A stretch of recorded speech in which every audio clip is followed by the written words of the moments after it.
Hello, my name is Dr. George Mochocki, and welcome to Leadership 101.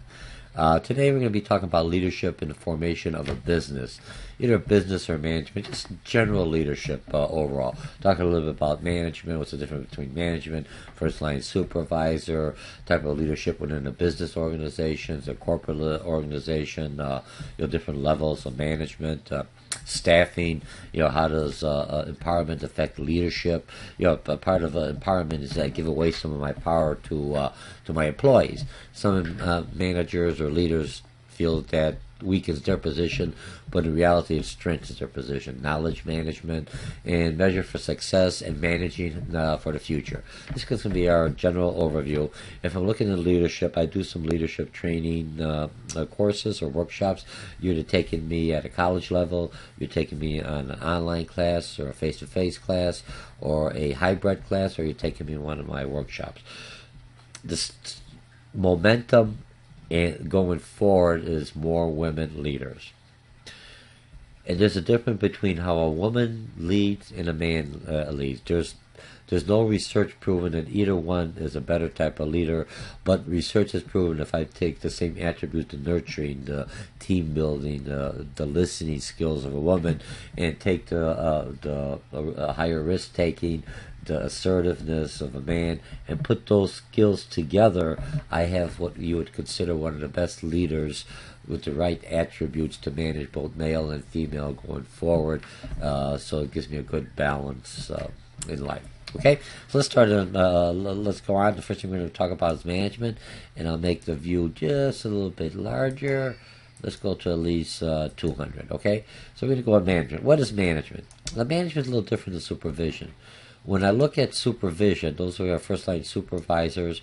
You basically are following the same thing, getting things done. Today's managers, only you're working with a smaller team. You're the first person that leaves. You're coming from the workforce, and you're managing your workforce. You have one foot in as manager and one foot back as an individual contributor. First-line supervisors have to know the task on hand because they're doing the training and showing new employees how to enter the data from data processing, or how to talk to customers, or the construction, how to do the task. First-line supervisors. Business owners are both first-line supervisors, managers, and executives. So it's kind of harder to distinguish. But the first-line supervisor, his or her job is basically smaller. The scope is getting the work done by this week and looking only at a smaller picture of a team. Where in management, I don't have to know the tasks per hand, how to enter the data. I have to know how customer service relates to engineering, how construction relates to the other functionality. So I have a larger picture, and I have smaller branches that report to me. Okay, but they both get things done. Remember, so a management, I come up with processes, rewards, organizational resources, equipment, and how do I match it to? That's my economics, motivated through my leadership, through my direction, and through empowerment, reducing management ranks. And basically, I bring it down either to my direct reports or all the way down to the individual contributor who's actually doing the job. Today's managers are younger, more progressive, growing number of women, more women coming into the management. So you not only have to train women managers how to manage, you have to almost change the whole culture of males. How do I react to a woman manager yelling at me or telling me what to do? You know what I mean? So there's a cultural difference. I teach organizational behavior. There's a cultural change. You figure the younger employees, they don't have an issue with women being my managers or men being my managers. It's more the baby boomers, because we're generally used to men of a managers in there. If I'm in nursing or certain professions, there'll be more women. But overall, okay, fewer elite university, emphasis on teams and team building. That's the strength. You have to be a good communicator, a good team builder. Those are skill sets women have, and those skill sets men are trying to learn from women. How do I encourage? How do I motivate? How do I bring the team together? How do I become a better listener? Managers need skills to be communicators and team players, okay? 4 functions of management. If you want the job of management, what are my 4 functions? And let me go through first give you a quick overview. The 4 functions, any kind of managerial position of managing first line or or even a manager, first line, middle, and executive, I had to plan. And planning is different. Planning for, I have a vision. It's more of a management. Long-term organization exists. I have goals. I have long-term and strategic goals, smaller. I have objectives. I take my long-term goals and I bring them down. How could I achieve them to get them? And I have contingency. If my objectives aren't working here, what is my alternative course? An employee doesn't show up, and I need this task done. Who is cross-trained to do it? Okay, so that's my planning. Very important. I got a plan. That's what you're doing. Open up new business planning. When should I open up? What should I do? What product should I call? Then we go organizing. How do I get the different, if it's my own stuff, how do I get my job together? When I'm ready to bake, I organize all my equipment, my utensils. So when I start baking, I get everything else done. No different with a job or process. Manufacturing or customers. How do I organize, get the right people? How do they sit in the office? What's the flow? Who are my stakeholders? What kind of staffing and resourcing? The next one is leading. This is the hardest one. When I think is leading, it's not just only telling me what to do, is I have to train people to, so they know what I don't have to tell them step by step. Look like a new employee. I spend more time training him or her. Once she's trained, I say, make sure you do this thing. I need you to do process number 17. They already know what process 17 is. They know what you want when you ask for something because you've trained them. You coach them, even after they're trained. Hey, we found a better way of doing this. How do I motivate them? Here's the reward. It's not only money. It's always, hey, you did a great job, George. Sally, I'm proud of you. Raphael, I didn't believe you did that. And achieving your ultimate goals. You lead to make the whole thing is that you meet the company's goal. Now controlling. Controlling does not mean I'm watching you every step of the way. And some of that is, but not as much. Most of it that you have standards. The employees have certain objectives and goals and standards. They know they have to return the customer call in a 24 hour. They know they have to send this item out when it's so long. Once the customer calls in or once I give them a task, they have so many hours or so much time to at least go to the next stage. That's part of performance standards. That's part of monitoring. A lot of that's done is when I turn it in the timesheets, so I know exactly what they're doing. Computers and technology assist me in the controlling because I know today how much work you've done by what you've turned in and how much work I'm going to be over. Will I meet those objectives? All right, and then I take corrective action with positive feedback. I do standards, specific, attainable, and measurable. Remember, those are my scores. And then weak link is setting the standards. Okay, so that's part of the four functions of management. Mission statement is what's our vision? More than a goal. What are we here for? What's Walmart's vision? To get the best prices. So a customer comes in there that doesn't have much capital or much money, for lack of a better word, could get the same type of goods as someone who's a middle class or higher up. That's Walmart.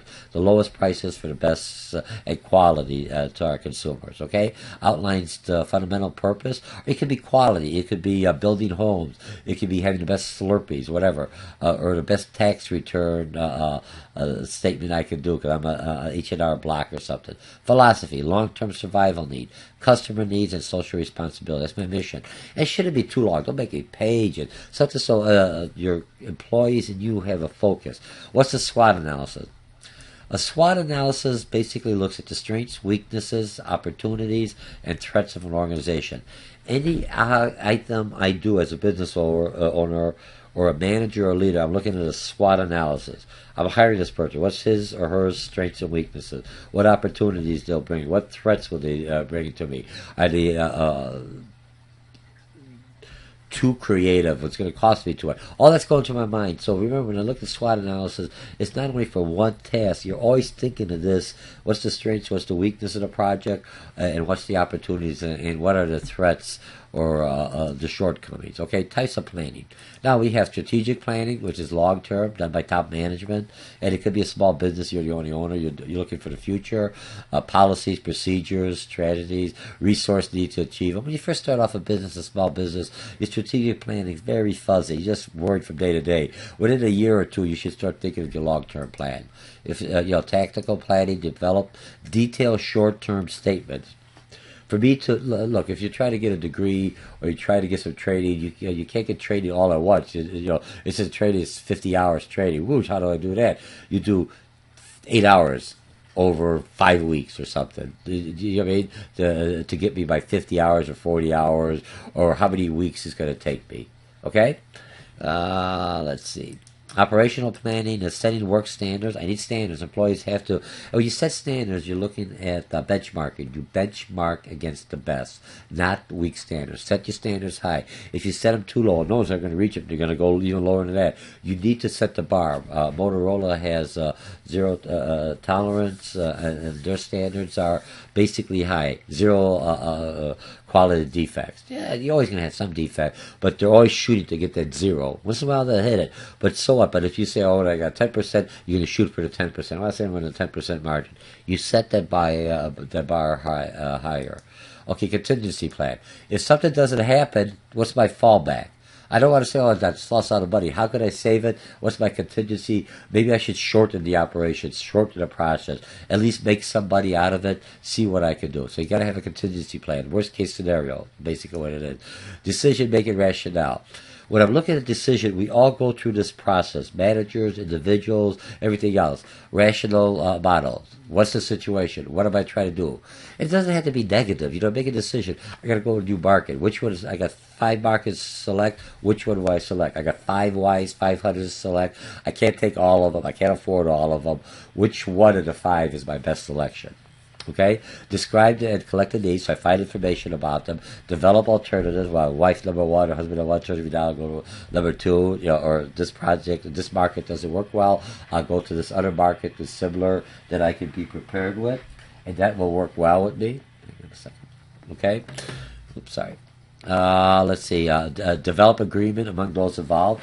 Look, if I'm in a small business and there are people, try to get the employees involved, because once they get involvement, even though it takes longer for the decision process that we find out, and one individual can make a better decision if he or she has all the information.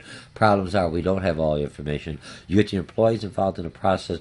They're coming with new ideas, new creativity. The empowerment works. They can put in, they feel like they're part of this. They're motivated. They don't care about the money as much. They always care about the money. They may not care about the money as much, but they're always trying to, they're part of it. When you look at Maslow and Herzberg, it's the job content, the self-esteem, the intrinsic, and this will develop it. Okay? That's the one model. Levels of management, organizational chart. Even if you're a small company, have an organizational chart. This tells me I'm the president, but here's the pecking order, for lack of better words. In the family, who's in charge? Is the mother, the father, the single parent, or is the brother, the sister that I go to a problem? So who reports to who? Who has certain job duties? That's all an organizational chart. When you're by yourself, it's easy. It's only me. One organizational chart, smart. But place an organizational chart if you're doing a business plan and you're going for expansion to invest. It tells the investors, I don't want to stay small. I don't want to be a microman company, entrepreneur. I want to grow up. I want to enlarge in my operation. So they say, okay, I'll give you money. He's thinking ahead. That's how you should think. Even if you're a first-line supervisor, to go to the managerial position, you can't just think of a week approach, because that's what the first line does. Is my job assigned for this week and next week. You're living from week to week. That's the nature of a first-line supervisor. A middle manager, he or she's looking for the next month. How do I bring people in? How am I going to employ them for the next month? And as you go up the pecking order, top management, how do I sustain an organization in the next 5 years or the next 10 years? It used to be 10 years, now it's down 5 years because the environment forces us so much change in competition, global. Okay? So that's top management, organizational chart, top management, and here's chief operation. Look, I do consulting, and I could be the president of my own company. What the heck, president? Doesn't look good when I go to clients and say I'm the president and I'm on the street. I'm a consultant. But you can be called whatever you want. A lot of times people have got a business card and they'll tell me they're vice president or president. It's impressive and it gets me into the door. Bankers, everyone's is a vice president, because when I'm dealing with corporations, it gives me the status symbol. But be what you are, you know what I mean? So, but these in a large corporation, the titles mean you have more responsibilities, you have more, what do you call it, specified in an area. Like this is chief operating officer, chief financial, chief information officer. And a lot of times when you're looking at it, sometimes these chiefs become president of an organization. If the chief financial officer becomes president of the company, that means there's a money problem. If there's a chief, information officer, it means there's a communication issue across all departments. So remember, usually, it's not necessarily, but it's a good indicator why they bring the person to the top. He or she's a generalist about how to run the whole company, but they got a specific agenda or discipline that's their core competency. Okay, the middle manager drops down, got the vision, got people working on there, and then this is the one I started off with. Supervisor, your first line supervisor is the hardest daytime. So if you want to move up in here, you gotta start thinking, saying, hey, here's what I want to bring to the department or my team in the next month. I want to get them to be better, and here's what I'm doing for a long month or 6 months, my long-term goals. What you're showing top management that you could think conceptually outside of your 1 week window. You're moving up to that conceptual, larger. How does this department fit with others? Which you need as you keep on going up. Okay, skills and traits you need it. You need traits. You'll start supportive education. That's what you. Most of you take these workshops or go to college, taking be online or in a course. Technical skills. I need marketing, accounting, financial discipline. I need some of those skills. And to what extent? As I move up, I need less and less. Okay, human relationship skills, more as a fertilizer supervisor because I got to work with people. As I go up, I have a different, I have to talk to larger audiences. I have to communicate a little differently, more of my mannerism, more of my professionalism, shows that fits into not only to the stockholders, to the stakeholders, but to other people that I'll be talking to. So remember, conceptual skills. My conceptual ability, first line supervisor is very narrow. Like that because the nature of the assignment. Middle management, it gets larger. Top management, I got to have to see the whole picture of an organization. Middle manager, my little department, but first line supervisor, the people in my team. But then as you go up, how does my management fit in with the department of the company? Larger one, I got to know everything. President Obama or whatever president is in office, he or she may not have the military experiences, but they got direct reports to understand it. But you have to see how does this affect the economy, how does it affect my everything else, and how does it affect my political standing and my rating with my constituents. Like it or not, politics are in everything. Okay? Staffing. If I look at staffing is basically, I got my line, my staff, people who I need support.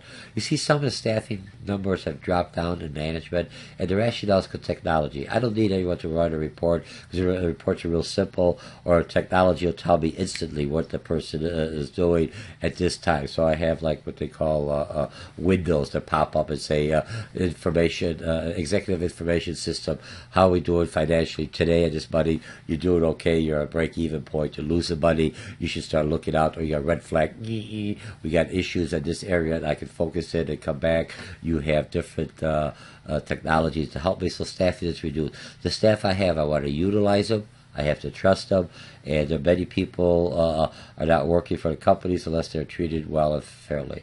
And what they're saying, if I don't take care of my staff, to go someplace else. Some of the stuff that you think is a minor detail, try to do it on yourself. You will be more appreciative of your staff. Appreciate them. They do a lot of things to make the company look well, either to keep the office clean, they keep you on track, to remind you about little things that you should be doing, that you have to be, so you keep on track. They are a plus. Don't ever underestimate them. Okay, the new manager, skilled communicator. You have a bulk of duties, self-management teams, mobile. You have to be mobile. You have to be a skilled communicator, Facebook, online, LinkedIn, email, face-to-face communication, communicating like this in a video transmission, distance learning offices, a good team player, planner, good coordinator, a good organizer, a good supervisor. And age, how do I deal with multicultural? Wasn't I to mention that, but you got multicultural. You got different age groups, different ways of looking at things. How do I bring the people together so they all work as one cohesive team? The next thing we have in here is leadership types. There's different leadership. You have general information. Remember, if I look at what you learn, there's not one type. We take all of these different autocratic, participative, or free reign that I have in here, but we have one type that we fall, our default type. So establish our corporate values, embrace change. That's the type of leader I am. Stress accountability. Here's how I look at leadership before I go into the different types. I'm a type of leader. I want to be where the action is. I don't want to be the action. What does that mean? I want to put my employees, to get them exposure, to get them to do it, so people see their face. I'm the one behind there, the mentor, the choreographer, trying to say, hey, you do this, you do this. And then the team runs so well, they say, man, look at these people. They all go, Who did all that? It's the quiet, silent person back. That's my reward. See my team succeed going forward. That is the leadership that you should have. Not look, hey, look what I did. Look what you didn't do anything. It's the team that did it. I basically knew how to talk to them, knew how to use their resources that I have, their resources. I knew how to package it, how to put it together. That is the leadership of the organization, small, large, medium, or whatever, a corporation. You have to have it. Now let's go a different type. Autocratic type of leadership. Bureaucratic. You do because I tell you what to do. Sometimes that leadership is acceptable. I'm in the emergency ER. I don't want to be a participant. Let's think about this. The person's bleeding. Tell me what to do. Okay? Autocratic. But otherwise, when we're doing the care, then we can have more of a participative.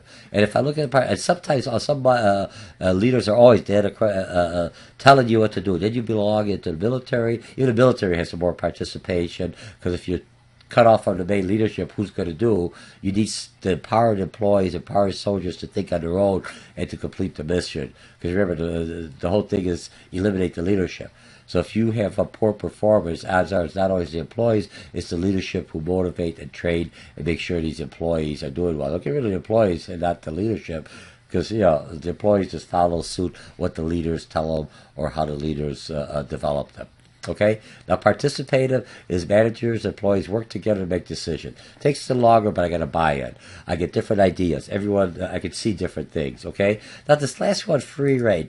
Now, excuse me for a second.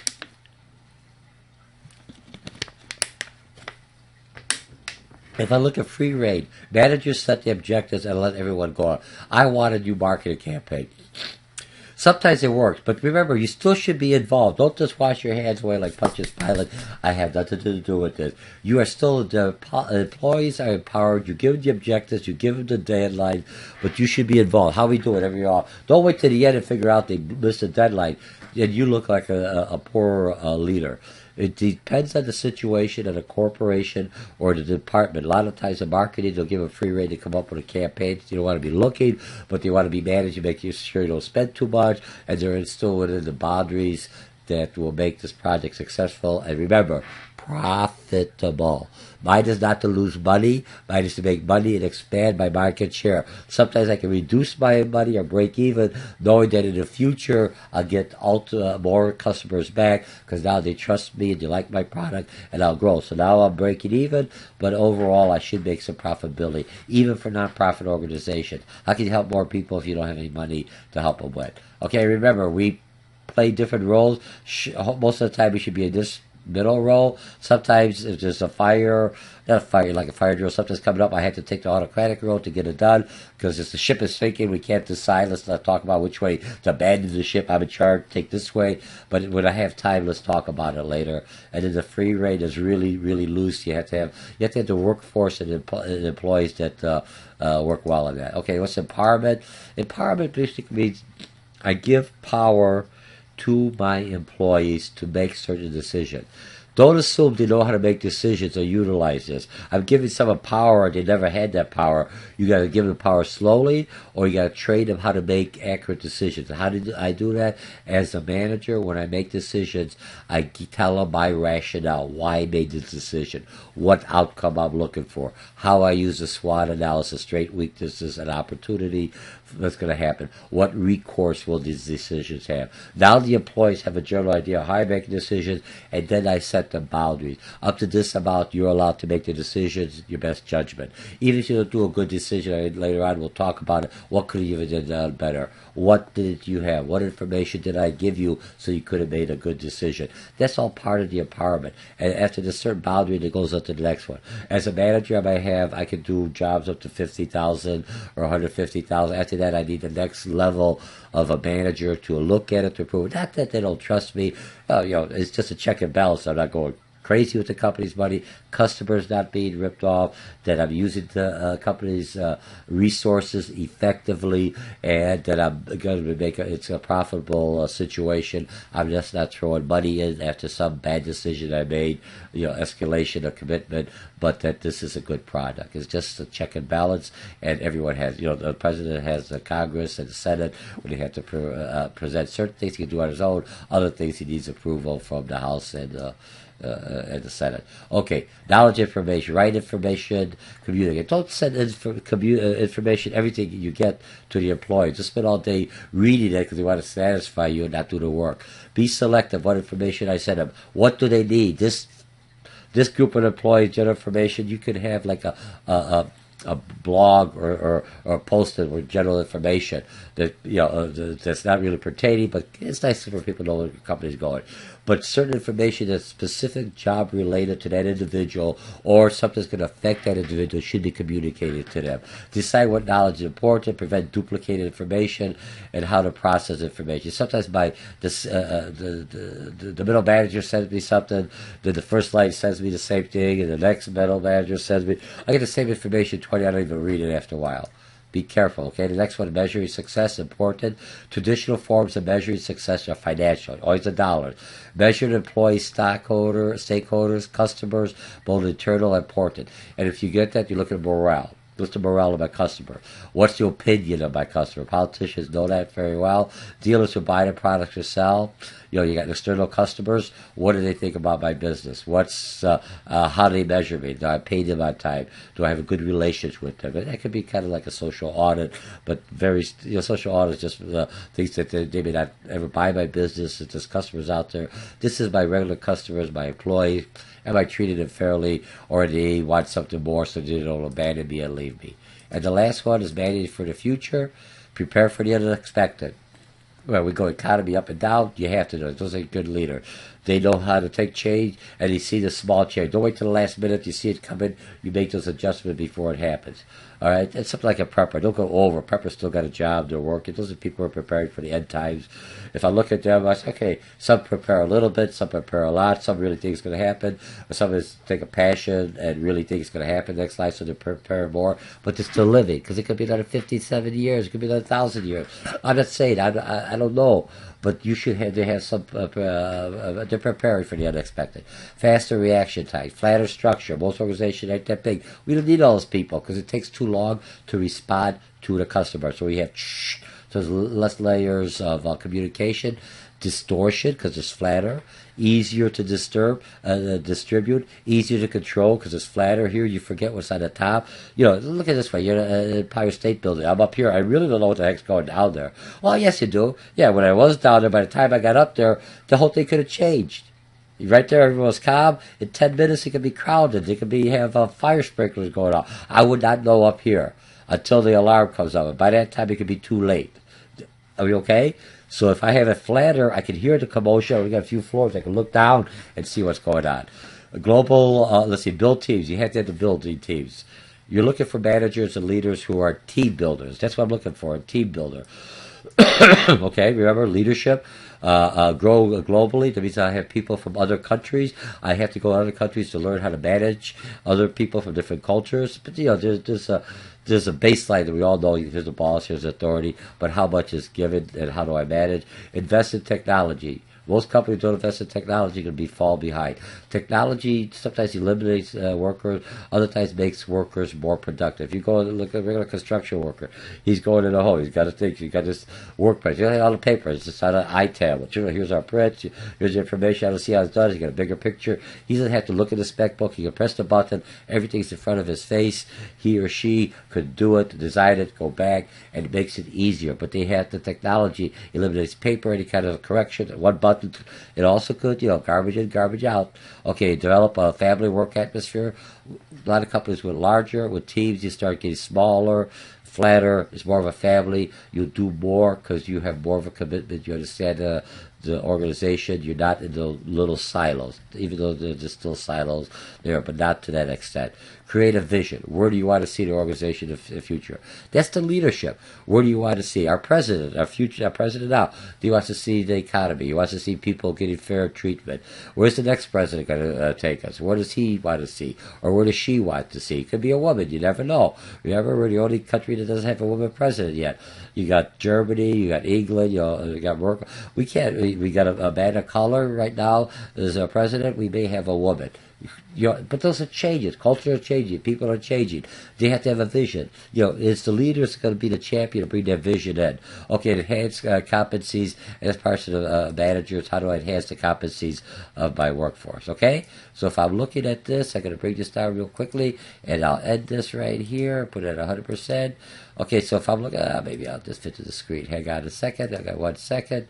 Fit that. Okay. What we covered today? We covered the management, quick overview for small business to large, all same kind of function. We covered the mission statement. We covered SWOT analysis, strength, weakness, opportunity, types of planning, strategic, operational, tactical, rational decision problem. You got to know what the problem is first, and bring it to the teams, levels of management, top, middle, and supervising skills and traits that we need. And remember, part of the whole thing of the decision management is planning, organizing, and controlling. You're made for function, and communicating is always in there. Staffing, make sure I got the right individual to be supportive. I don't need someone just to tell me a pat on the back. I could go and I could pay for someone to give me a pat on the back for $50. I'm just kidding. That'd be a good service. For those who are single managers or unemployed, I will be your chairperson. For $10, I'll come in there. I'll tell you did a good job. I'm just looking at it as a leader. Okay, but that's what a leader does. Encourages. That's what a good team leader. Not always good. Just say, hey, you did a good job, even for the simple task, to let the person know that they're appreciated. Types of leadership. You got autocratic, participative, most, laissez-faire. You should be more of a participator. Get the team. Sometimes you got to be democratic. I don't. It's such a harsh word, but be the one in the lead, depending on the situation. Knowledge management. You have certain knowledge. Your team has certain knowledge. How do I bring this all together so we become a learning organization? How do I measure success? And success is, always dollars is an easy way, but it could be we expand the market, we make the money, but we're getting bigger. Overall, the dollars will fall in, and it manage you to the future. That basically is your leadership of going forward. You have boomers, generation, all other things. And leadership, that is a challenging job, but it's a rewarding job. And it's a job that you utilize all your senses. And trust me, it's a good job because you're in charge, but not really in charge. You're the one that's just helping people see the bigger picture, and you're kind of like that little rudder, a big ship. Look at a company as one, or your team as a ship, and you're that little rudder, or you're that tug, right? That can either destroy or build your team up. But look at yourself as a rudder, and that little rudder turns the whole large ship in the right direction, so it becomes successful, it doesn't crash, and it goes out to a good place and brings you back home safely. Again, my name is Dr. George Mochocki. Thank you for taking this, listening to this workshop or this presentation. Remember, you can go forward, fast, slow me down, utilize the concept maps I gave you with the one level, and then here you can see all the other levels. Even though you see it, look at it, write it down. The more senses you utilize while you go through these training sessions, the better it becomes second nature. When you have to look at it, you think, SWOT analysis. Let me think about this. Decision. I got to make sure I know the situation. Power. Yeah. How much more power can I switch? Not overload them for the pay. Remember, I came out of the union also. Give them enough power so that it makes the job enrichment and gives them the ability to resolve issues, and they'll stay with you longer, small, medium, or large. And I'll see you in our next section. Thank you very much.